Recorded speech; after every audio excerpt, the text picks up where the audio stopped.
15-20 minute بعد وہ S P ضمیر حسین اردو کے سامنے تھا۔ ضمیر حسین اردو نے منافقانہ مسکراہٹ سے اس کا استقبال کیا۔ رسمی کلمات کی ادائیگی کے بعد وہ آمنے سامنے بیٹھ گئے تھے۔ ملازم شراب کی سربراہ مہر بوتل، شیشے کے نفیس گلاس، ٹرے میں برف کے ٹکڑے ان کے سامنے رکھ کر سر جھکائے باہر نکل گیا۔ اب وہ اکیلے تھے۔ گلاسوں میں برف ڈال گیا۔ ایس پی نے بوتل کا کارک اتار کر دونوں گلاس بڑھے اور ایک گلاس اس کی جانب کھسکاتے اس نے کبیر دادا کے چہرے پر سوالیہ نگاہیں دوڑائیں۔ شراب کے بڑے گلاس کو دیکھتے اس کے کان میں تناوش کی آواز گونجی۔ ایک بوتل میں 6 گلاس گندا مشروب ہوتا ہے اور آج تقریباً آپ نے 7 گلاس پیے تھے، اس لحاظ سے کل جو بوتل ملے گی اس میں سے بھی 1 گلاس مشروب کم ہوگا۔ جی کیسے تشریف آوری ہوئی؟ اسے خاموش پا کر ایس پی نے لب کھولے۔ تناوش کی بات یاد کرے اس کے لبوں پر مسکراہٹ نمودار ہونے لگی تھی۔ ایس پی کی آواز سنتے وہ مسکراہٹ کو ہونٹوں میں دباتا ہوا اس کی طرف متوجہ ہوا۔ کل راؤ اجمل رحیم سے ملاقات ہوئی تھی تو وہ ایس پی گلاس کو ہونٹوں سے لگاتے ہوئے بے پرواہی سے بولا۔ البتہ اس کی آنکھوں میں اضطراب کی لہریں اٹھنے لگی تھی۔ کبیر دادا کے ہونٹوں پر طنزیہ ہنسی نمودار ہوئی۔ کیا واقعی آپ یہ سمجھتے کہ ایسی حرکتوں سے مجھے کوئی فرق پڑے گا؟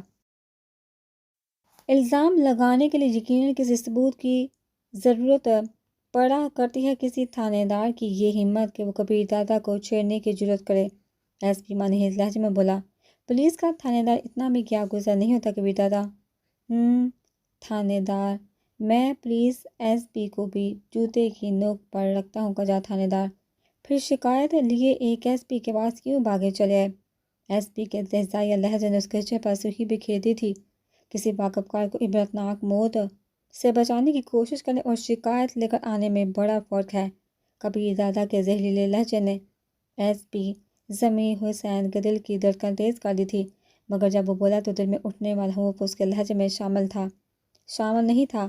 خیال ہے میں ایک گینگ کا سربراہ ہونے کے ساتھ ساتھ ایس پی بھی ہوں۔ ہاں مگر مجھے ڈر ایماندار پولیس والوں سے لگتا ہے۔ کیا میں بے ایمان ہوں؟ ضمیر حسین تب گیا تھا۔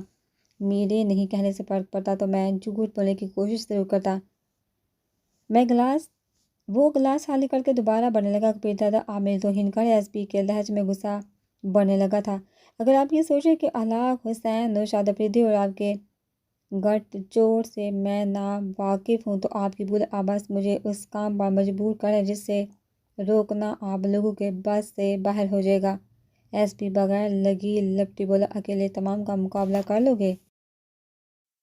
آزما لو۔ کبیر دادا کے لہجے میں شامل اطمینان نے ایس پی کے دل میں موجود اندیشوں کو بڑھا دیا تھا۔ گویا آپ یہی دھمکی دینے آئے تھے۔ اس نے آدھا بڑا گلاس شیشے کی میز پر رکھ کر صوفے کی پشت سے ٹیک لگا لی تھی۔ دھمکی وہ دیتے جنہیں خود پر اعتماد نہ ہو۔ میں تو موقع دینے آیا تھا۔ دوسرا گلاس بھی خالی کر کے اس نے میز پر دھرا اور جانے کے ارادے سے اٹھ کھڑا ہو گیا۔ چلتا اس نے الوداعی مصافحہ کرنے کی ضرورت بھی محسوس نہیں کی تھی۔ ایس پی بھی کینہ توز نظروں سے اسے گھورتا ہوا بیٹھا رہا۔ کوٹھی کے گیٹ سے اندر داخل ہوتے ہی اس کی نظریں بے احتیاط اندرونی دروازے کی طرف اٹھ گئی۔ وہ گاڑی کی آواز سنتے ہی باغ وہاں آ جایا کرتی تھی، مگر اسے مایوسی ہوئی۔ وہ شاید خفا ہو گئی تھی۔ اس کے دل کو کچھ ہونے لگا تو اس کا جی چاہا کہ وہی گاڑی میں بیٹھ کر ڈرائیور کو تیز تیز ہارن بجانے کا کہے جب تک کہ وہ باہر نہیں آ جاتی، مگر وہ ایسا نہ کر سکا۔ کار سے نکلتے اس کے کانوں میں شام کی اذان گونجنے لگی۔ وہ خود تو جانے کتنے عرصے سے نماز کی لذت سے محروم تھا، لیکن تناوش کے نماز پڑھنے کے بارے اسے اچھی طرح معلوم تھا۔ راحت ماسی کی زبانی اس نے تناوش کے بقا نمازی ہونے کا ذکر سنا تھا۔ شاید وضو کر رہی ہوگی یا مصلی پر چڑھی ہوگی، جانے وہ کیوں خود کو تسلیاں دے رہا تھا۔ عجیب متضاد کیفیات میں گڑ گیا تھا۔ ایک طرف سے جان چھڑوانے اور دور جانے کے دگودوگ میں تھا اور دوسری جانب اس کی خفگی اور ناراضگی سے پریشان۔ ڈرائنگ روم عبور کر کے وہ خوابگاہ کے دروازے پر رکا اور پھر دروازہ دھکیلتا ہوا اندر داخل ہو گیا۔ مشکل سے مشکل صورتحال میں موت کے منہ میں ہاتھ ڈال کبھی کبھی اس کے دل کی دھڑکن تیز نہیں ہوئی تھی، لیکن اس وقت جاننے کہ اس کا دل بری طرح دھڑک رہا تھا۔ یہ کیسا میٹھا خوف تھا، یہ کیسی لذت بڑی کسک تھی، یہ کیسا انوکھا احساس تھا۔ اس کی عقل اور شعور سے بالا تر، اس کی سمجھ بوجھ سے پر، اس کے خیالات سے دور۔ خوابگاہ میں داخل ہوتے اس کی متلاشی نظروں کو وہ نرم و ملائم اور نازک وجود بیڈ پر پڑا نظر آیا۔ کبیر دادا کے تکیے پر سر دھرے وہ اوندے منہ لیٹی بے خبر سو رہی تھی۔ ایک رخسار تکیے پر ٹیکے دوسرا سر گلابی کہ کلی سے مشابہ رخسار چل پر جوڑے انرجی سیور کی روشنی میں دمک رہا تھا۔ وہ یقیناً روتے ہوئے لیٹی تھی، تبھی تو آنکھ سے ہلکی سیاہی مائل لکیر ناک کی جڑ تک پھیلی نظر آ رہی تھی۔ جینس کی تنگ پتلون اور پھولدار گلابی قمیض اس کے جاذب نظر حد و حال کو اور زیادہ اجاگر کر رہی تھی۔ سیاہ زلفیں پشت پر یوں بکھری تھی جیسے آسمان پر کالی گھٹائیں چھائی ہوں۔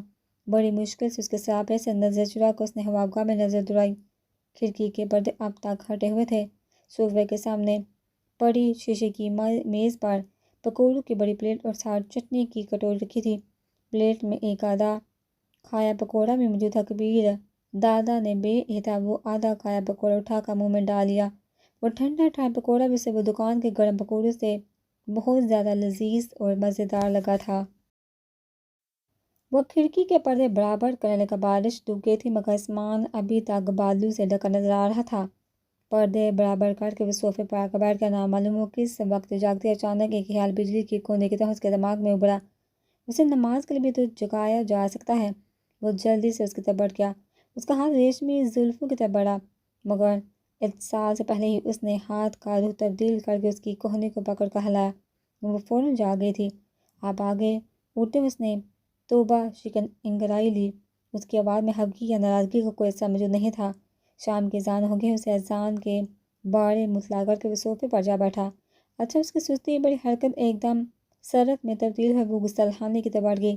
تھوڑی دیر بعد وہ لباس تبدیل کر کے غسل خانے سے باہر نکل رہی تھی۔ کالج کے لباس کی آستین نیچے کھسکاتے ہوئے وہ گوری کوہنیوں کو ڈھکتے ہوئے خوابگاہ کے دروازے کی طرف بڑھ گئی۔ کبیر دادا نہ چاہتے ہوئے بھی اسے گھوٹا رہ گیا تھا۔ وہ بھی دروازے سے نکلنے تک کبیر دادا کو شوخی بڑی مسکراہٹ سے نوازتی رہی۔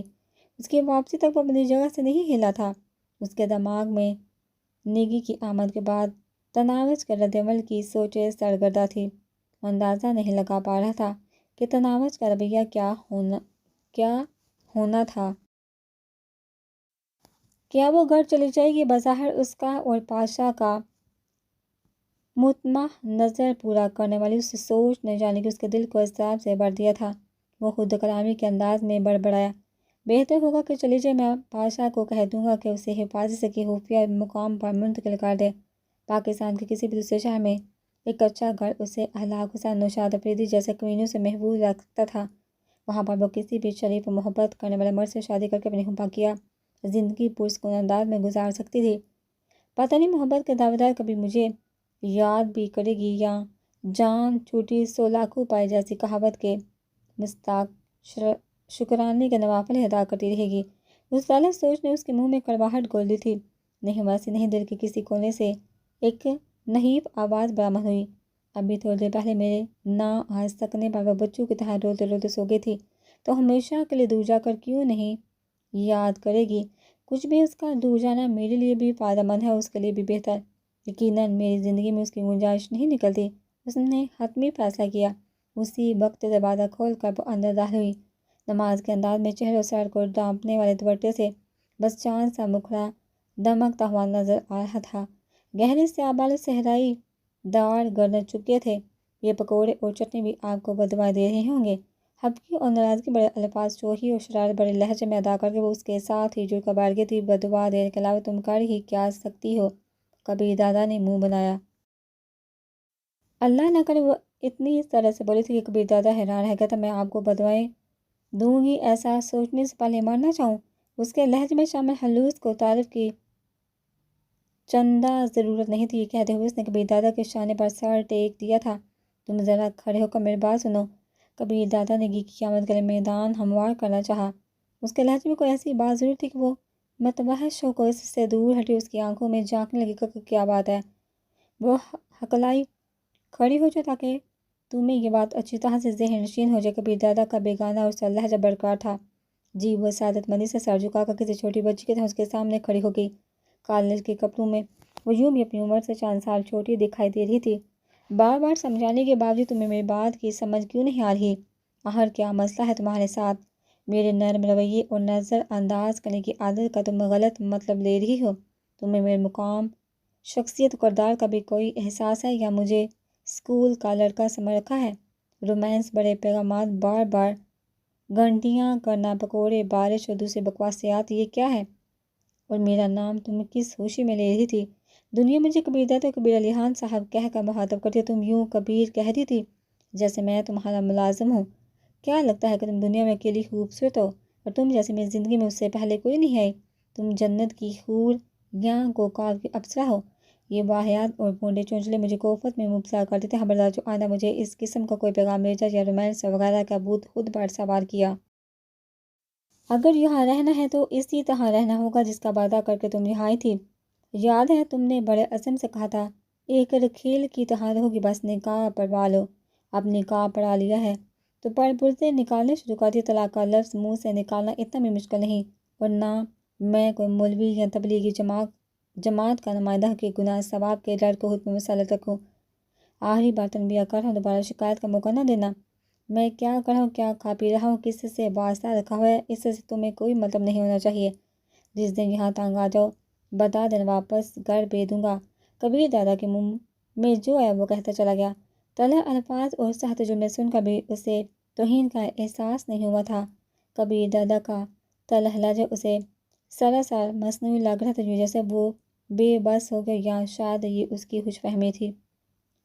کبیر دادا کی بات ختم ہوتے اس نے جھکا سر اٹھایا، اس کی روشن آنکھوں میں شرارت اور شوخی چلکی، اور وہ پوچھنے لگی، جواب دینے کے لیے بیٹھنے کی اجازت ہے یا یہ حالت برقرار رکھوں؟ محسوس ہی نہیں ہو رہا تھا کہ اسے کبیر دادا کی طرح باتیں ذرا بھی بری لگی ہیں۔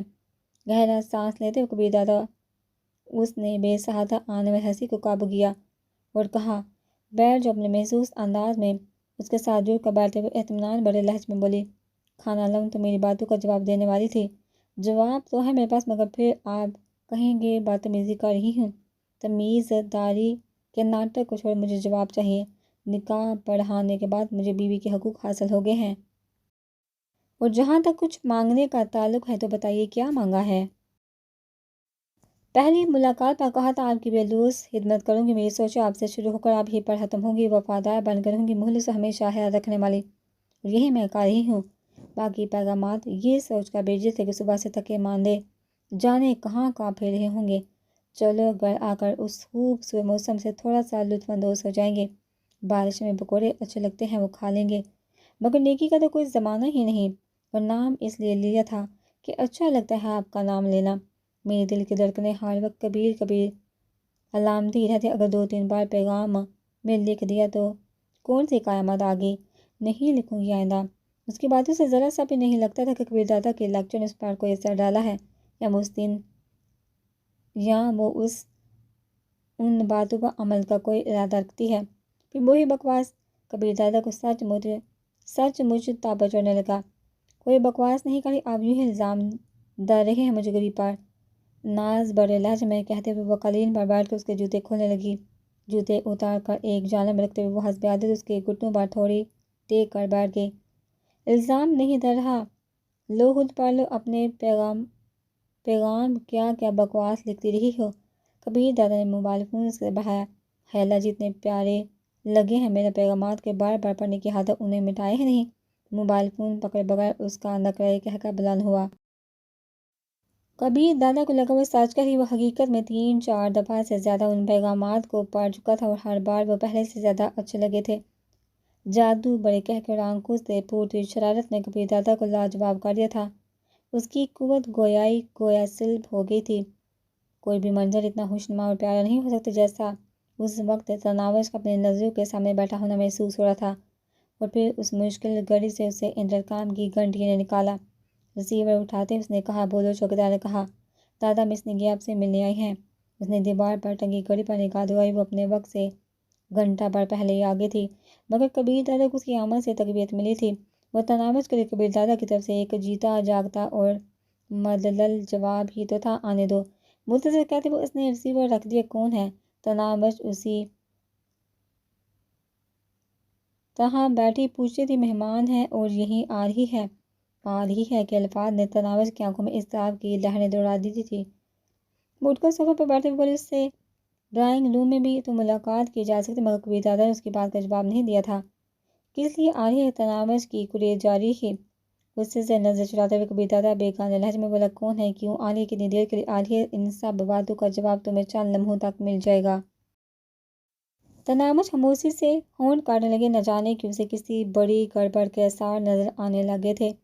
ہوا بکا کے دروازے پر دستک ہوئے، پھر جواب کا انتظار کیے بغیر دروازہ دگل کرنے کی اندر داخل ہوتے ہوئے چاہے کی، یقیناً میں نے انتظار کی قوت سے آپ کو بچا لیا۔ بغیر بازو والی کھلے گلے کی کالے رنگ کی مختصر قمیض، گہرے سرخ رنگ کی تنگ شلوار، گلے میں جھولتا مفلر نما دوپٹہ، پاؤں میں جدید فیشن کے سینڈل، کندھوں تک آتی ریشمی زلفیں جنہیں کھلا چھوڑ دیا گیا تھا، گلے میں سفید موتیوں کا خوبصورت ہار، کانوں میں ہیرو بڑے ٹاپس اور داہنی کلائی میں خوب سندر گینوں سے جوڑا کنگن، بائیں بازو میں سنہری چین والی گھڑی، کندھے سے لٹکتا سنہری رنگ کا قیمتی پرس، گہرا میک اپ، سر تا پا خوشبو میں ڈوبی وہ کاک کی ہوئی رائفل کی مانند لگ رہی تھی جس نے نشانہ نظر آتے ہی چل پڑنا ہو۔ اسے دیکھتے تناوش کا دل ناخوشگوار انداز میں دھڑکنے لگا تھا۔ صحیح کہا، اور بیٹھو، ایک گہری نظر اس پر ڈالتے ہوئے کبیر دادا نے بیٹھے بیٹھے مسافر کے لیے ہاتھ بڑھا دیا۔ اس کا ہاتھ تھامتے ہوئے بے باکی سے کبیر دادا تناوش کے درمیان بیٹھ گیا۔ آپ کون؟ اس نے بیٹھتے ساتھ تناوش کی طرف مسافر کے لیے ہاتھ بڑھایا۔ جوابی مسافر کرتے ہوئے کچھ کہہ نہیں پائی تھی۔ اس کا دل عجیب خوف سے بڑھ گیا تھا، دل کے دھڑکن اتنی تیز ہو گئے تھے گویا دل سینے سے باہر نکل آئے گا۔ اسے بھی اپنے جیسا ہی سمجھ لو۔ کبیر دادا کے بعد میں اس کے سماعتوں میں زہر انڈیلا۔ ایک دم اس کی آنکھوں میں نمی امڑ آئی تھی، وہ چاندی منحوس انداز میں مسکرائی تھی۔ اس کے احساسات سے بے پرواہ بنتے ہوئے کبیر دادا نے ایک اور کاڑی وار کیا۔ اچھا تناوش، آج رات تم دوسرے کمرے میں سو جانا، کیونکہ نکی یہیں رات گزارے گی جی۔ بامشکل اس کے ہونٹ سے نکلا تھا۔ کبیر دادا نے اس کی طرف نگاہ اٹھائی، آنکھوں کے کٹورے پانی سے لبریز ہو گئے تھے، اس کے ہونٹ تتلی کے نازک پڑوں کی طرح پھڑپڑا رہے تھے، جیسے کچھ کہنا چاہتی ہو، کبیر دادا کی منت کرنا چاہتی، اس کا گریبان پکڑ کر چیخ کر پوچھنا چاہتی ہو، کیا یہ پر کٹی کبوتری مجھ سے خوبصورت ہے؟ کیا یہ فیشن زدہ فاحتہ مجھ سے زیادہ آپ کو پیار کرے گی؟ آخر مجھ میں، میرے پیار میں ایسی کون سی کمی در آئی تھی کہ آپ نے اس کو بلوا لیا؟ مگر پھر وہ ساری ان کہیں باتیں اپنے دل میں دباتے ہوئے اپنی جگہ سے اٹھے اور نظریں جھکائے خوابگاہ کے دروازے کی طرف بڑھ گئی۔ آنکھوں میں بڑا پانی کسی بھی وقت جھلک سکتا تھا، گلابی ہونٹ ابھی تک لرز رہے تھے۔ دروازے کے قریب جا کر رکتے ہوئے اس نے لمبا گہرا سانس لیا، ایک درد بڑی سسکی اس کے ہونٹوں سے پھسلی تھی۔ کبیر دادا پر شکایت بڑی نگاہ ڈال کر وہ باہر نکل آئی۔ ایک دم اس کا جسم لرزنا شروع ہو گیا تھا، ٹانگوں سے جسم کا بوجھ اٹھانے سے جواب دے دیا تھا، دیوار کے ساتھ پیٹھ لگا کر نیچے کھسکتے ہوئے قالین پر بیٹھ گئی۔ کافی دیر سے رکے ہوئے اشک کسی برساتی چشمے کی طرح ابلنے لگے۔ اس سے پہلے دن سے کبیر دادا سمیت ہر آدمی نے بتا دیا تھا کہ کبیر دادا کا کردار کیسا، مگر اس کے باوجود بے قابو ہوتی حالت اس کی سمجھ سے باہر تھی۔ کبیر دادا نے نہ تو کبھی بھی یہ اقرار کیا تھا وہ اس کی زندگی میں آنے والی آخری لڑکی ہے، یا یہ کہ وہ اس سے پیاری ہے۔ کبیر دادا کو اس کے جذبات کا احساس ہے۔ اس کے برعکس وہ ہر آن حال لمحوں سے یہی احساس دلاتا رہا تھا اس کی وہاں موجودگی عارضی ہے، اور اس کی اہمیت کبیر دادا کے نزدیک ایک رکھل سے بڑھ کر بالکل بھی نہیں ہے۔ اس نے نکاح بھی اس کی ضد خواہش کو مد نظر رکھ کر پڑھایا تھا، پھر اتنی کھلی ڈلی وضاحت اور اعتراف کے بعد یوں غیر ہوتی حالت کا کوئی جواز نہیں بنتا تھا، مگر وہ بے بس ہو گئی تھی۔ اس وقت اسے معلوم ہوا کہ کبیر دادا اس کے دل کی گہرائیوں میں اتر چکا ہے۔ بائی کی موت کا بدلہ چکانے والی کو اب معلوم ہو رہا تھا وہ ایک عذاب میں جگڑی جا چکی ہے۔ اسے گینگ کے سربراہ، ایک گنڈے، درجنوں آدمیوں کے قاتل، شرابی بدکردار شخص سے محبت ہوگی۔ اس کے ساتھ اکیلے کمرے میں ایک لڑکی کی موجودگی اس کے دل کی دنیا کو زیر و زبر کر رہی تھی۔ وہ تو لاشعوری طور پر کبیر دادا کو فقط اپنا ہی سمجھ بیٹھی تھی۔ اس نے تو سوچ لیا تھا وہ بس مصنوعی بیزاری کو ظاہر کرتا رہے گا، مگر نہ تو اسے گھر بھیجے گا، نہ کسی دوسری عورت کی جانب متوجہ ہوگا۔ اپنی خوبصورتی اور کشش پر اسے پورا بھروسہ تھا، اور یہ بھول گئے تھے کبیر دادا کے نزدیک اس کی حیثیت ایک لذیذ پکوان جتنی تھی جو پیٹ بھرنے کے بعد اچھا نہیں لگا کرتا، ایک صاف اور شفاف ٹشو جتنی تھی جسے سے ہاتھ صاف کر کے ٹوکری میں پھینک دیا جاتا ہے، ایک کھلونے جتنی تھی جسے جی بھر کر کھیلنے کے بعد توڑ دیا جاتا ہے یا کسی کو بخش دیا جاتا ہے، ایک لباس جتنی تھی جو پسندیدہ ہونے کے باوجود مسلسل نہیں پہنا جا سکتا۔ اچانک راحت حالہ کسی کام سے ڈرائنگ روم میں داخل اسے یوں دیوار سے پیٹھ لگائے روکتا دیکھ وہ تیر کی طرح اس کی طرف بڑھی۔ کیا ہوا بیٹی؟ اسے کندھوں سے تھامتے ہوئے راحت حالہ نے تشویش میں پوچھا۔ وہ جواب دیے بغیر ایک دم اس کے گلے لگتے ہوئے ہچکیاں لے لے کر رونے لگی۔ کیا صاحب جی نے ڈانٹا؟ راحت حالہ نے اندازہ لگایا، مگر وہ خاموشی سے رسمیں بہاتی رہی۔ کچھ تو بتاؤ خالہ کی جان، ہوا کیا ہے کیوں اتنا رو رہی ہو؟ راحت خالہ گلوگیر ہونے لگی تھی۔ خالہ آپ ٹھیک کہتی تھی، میں وقت کو گزاری کے لیے لایا جانے والا ایک کھلونا ہی تو تھی، ان کی عیاشی کا وقتی سامان بس۔ اچھا اٹھو، یہاں سے کسی ملازم نے دیکھ لیا تو جانے کیا سوچے گا۔ اسے سہارا دے کر ساتھ والے کمرے میں لے گئی۔ بیڈ پر بیٹھاتے ہوئے اس نے فکر مندی سے پوچھا، اب بس بات بتاؤ، وہ اپنے کمرے ایک دوسری لڑکی کے ساتھ موجود ہے، مجھے یہ کہہ کر انہوں نے باہر بھیجا کہ آج کی رات وہ اس کے ساتھ گزاریں گے، میں دوسرے کمرے میں سو جاؤں۔ راحت خالہ نے اس کے آنسو پونچھتے ہوئے کہا، آپ کو گھر سے نکل جانے کا تو نہیں کہا نا؟ نہیں، کیا صاحب جی آپ کو بہت پیارے ہیں، محبت کرنے لگی ہو ان سے؟ راحت خالہ نے اگلا سوال پوچھا۔ پتہ نہیں، ایک سسکی اس کے ہونٹوں سے برآمد ہوئی، لیکن ان کے نزدیک ایک دوسری عورت برداشت نہیں ہو رہی۔ اچھا روتے نہیں، یقیناً ان کی نظروں میں آپ کی اتنی اہمیت تو ہے نا کہ آپ کو گھر نہیں بھیجے۔ باقی ایسی فحاشائیں کہیں آئیں گی اور چلی جائیں گی، آپ تو بس صاحب جی کی بے لوث خدمت کر رہے ہیں، ایک دن آئے گا کہ وہ ان لڑکی کو ہمیشہ ہمیشہ کے لیے خیر بات کہہ دیں گے۔ جان بوجھ کر تو نہیں رو رہی؟ اس نے زوردار انداز میں ناک سے سانس اندر کھینچا۔ اچھا میں آپ کے لیے کھانا لاتی ہوں، کھانا بنا تو پھر نیند کی گولی کھا کر لیٹ جاؤ۔ بھوک نہیں، اس نے منہ بسوڑا، پھر بھی 2-3 نوالے لے لو۔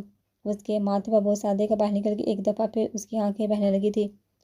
تناوش کے غائب ہوتے کبیر دادا کو لگا جیسے اس کا دل کسی نے مٹھی میں بیچ لیا ہو، لیکن کا وجود سے ایک دم فراموش ہو گیا تھا۔ اگر کچھ نظر آ رہا تھا تو تناوش کے لرزتے کانپتے ہونٹ، سیاہ اشکو بڑی سی آنکھیں اور دکھی چہرہ تھا۔ اس کا جی کر رہا تھا بھاگ کر جائے اور اس کے نازک وجود کو اپنی مضبوط باہوں میں ڈالے، اس کے سیاہ آنکھوں میں بڑے نمکین پانی کو اپنے ہونٹوں سے خشک کر دے، اس کے پھڑپھڑاتے ہونٹوں پر شوخی بڑا تبسم بکھیر دے۔ تو کیسے دن گزرے جناب کی نگی کی آواز نے اسے حالات کی دنیا سے باہر کھینچا۔ کیا وہ اس کی طرف متوجہ ہوا؟ وہ چلی گئی ہے جناب، اور میں یہاں موجود ہوں۔ نگی ایک نازیبا حرکت کرتے ہوئے کھلکھلا، یوں بھی وہ کچھ عرصہ اس کے ساتھ بہت بے تکلف ہو کر گزار چکی تھی۔ اس کی دوشیزگی کے پہلے خریداروں میں کبیر دادا بھی شامل تھا، اور پھر کبیر دادا ہی کے مرہون منت وہ ماڈلنگ میں اتنا آگے تک جا سکی تھی۔ میں کپڑے تبدیل کروں، کبیر دادا کے لہجے میں تو نہیں، انداز میں ضرور بیزاری بڑی تھی، کچھ پینے پلانے کو نہیں ہے۔ وہ اس کی بیزاری کو ہاتھ میں نہیں لائی تھی، یوں بھی کرائے کی عورتوں کو اگلے کے موڈ کی پرواہ نہیں ہوتی۔ کبیر دادا کی نگاہیں شراب کی تالا لگی شراب کی الماری کی جانب اٹھی۔ اس کے دماغ میں تناوش کی معصومیت بڑی آواز گونجی، میں نے ناپی اس گندے مشروب کی بوتل میں 6 گلاس ہوتے ہیں، مسکرانے کیوں لگے؟ نگی کی آواز نے اسے احساسات دلایا کہ تناوش کی باتوں کو یاد کرتے وہ بے ساختہ مسکرا پڑا تھا۔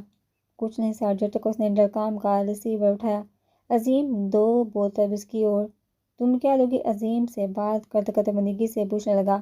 وہ جلدی سے بولی، اسکاچ۔ وہ ایک بوتل اسکاچ کی راحت خالہ کے ہاتھ بے دو جی دادا۔ عظیم مدبانہ لہجے میں وہ ریسیور رکھ کر وہ ڈریسنگ روم کی طرف بڑھ گیا۔ تناوش کے آنے کے بعد سے اسے کپڑوں کی الماری کھولنے کا موقع نہیں ملا تھا۔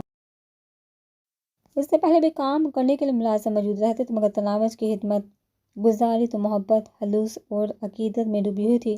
اس کا چھوٹا سے چھوٹا کام بھی وہ اپنے ہاتھوں سے کرنا پسند کرتی۔ ملازم کبھی یہ غور نہیں کرتے تھے کہ اس کی جرابیں یا انڈرویئر کتنا میلا ہو گیا ہے، نہ خود وہ اتنا صفائی پسند تھا۔ کبھی کبھی تو وہ ایک ہی جرابوں کو جوڑ میں ہفتہ ہفتہ گزار دیتا تھا، مگر روزانہ دھلی ہوئی جرابیں بوٹوں میں ملتی، صاف انڈرویئر پہننے والے سوٹ کے ساتھ لٹکا ہوا ملتا۔ الماری کھولتے ہی اسے تمام سوٹ ایک ترتیب سے لٹکے نظر آئے، میلے سوٹ، یقیناً اس نے ڈرائی کلین کے لیے بھجوا دیے تھے۔ اس نے دوسری الماری کھولی، شلوار سوٹ لٹکے ہوئے تھے۔ الماری کی دراز کھولنے پر اسے صاف ستھری تہہ کی ہوئی جرابیں نظر آئیں۔ درازی اڑتی خوشبو نے اس پر واضح کی کہ وہ جرابوں پر خوشبو چھڑک کر رکھتی ہے۔ تیسری الماری میں اسے تناوش کے 4-5 سوٹ لٹکتے نظر آئے۔ 2 کالج کی یونیفارم تھی، ایک سرخ رنگ کا جوڑا جو اس نے پہلی رات پہنا تھا، کبیر دادا کا لایا ہوا سوٹ بھی وہیں لٹکا تھا۔ اس نے گہرا سانس اندر کھینچا، تناوش کے وجود کی خوشبو اس کے رگوں میں اترتی چلی گئی۔ بیوقوف لڑکی، تم نہیں جانتی میں کیوں تمہیں دور کر رہا ہوں، میں تمہاری دنیا کا آدمی نہیں ہوں، تم صاف شفاف شبنم کے قطروں سے دھلا ہوا گلاب کا پھول، اور میں ببول کا درخت۔ یہاں تمہاری کوئی جگہ نہیں، آج رو رہی ہو مگر کل ضرور مسکراؤ گی۔ آخر میں تمہیں دے ہی کیا سکتا ہوں، جرم کی دنیا میں تم زیادہ دن ہوش نہیں رہ پاؤ گی، اور میں تو اس دلدل سے چاہ کر بھی نہیں نکل سکتا۔ اس دنیا میں آمد کا راستہ بے شک کل ہے، واپسی کا کوئی راستہ نہیں ہے۔ اس کا شب وابی کا لباس تناوش کے کپڑوں کے ساتھ ہی لٹکا ہوا تھا۔ کپڑے تبدیل کر کے وہ باہر نکلا۔ نکی بڑے انداز سے صوفے پر بیٹھ گئی۔ کوئی بھی مرد اسے اس حالت میں دیکھ اپنی بے قابو ہوتی دھڑکن پر قابو نہ پا سکتا، مگر عجیب بات ہے کبیر دادا پر اس کی ادائی کو اثر نہیں کرتی تھی۔ اس کے لطیف جذبات جانے کہاں جا چکے تھے۔ اس کی نظر میں تو بس تناوش کے پھڑپھڑاتے لب اور ڈبڈبائی آنکھوں کا منظر ٹھہر چکا تھا۔ اسے اپنی سوچوں سے جھٹک نہیں پا رہا تھا۔ بقول شاید نرجس سے دور رہ کر بھی کسی کی سوچ میں رہنا، کسی کے پاس رہنے کا طریقہ ہو تو تم جیسا۔ وہ صوفے کے دوسرے کونے میں جا کر بیٹھ گیا۔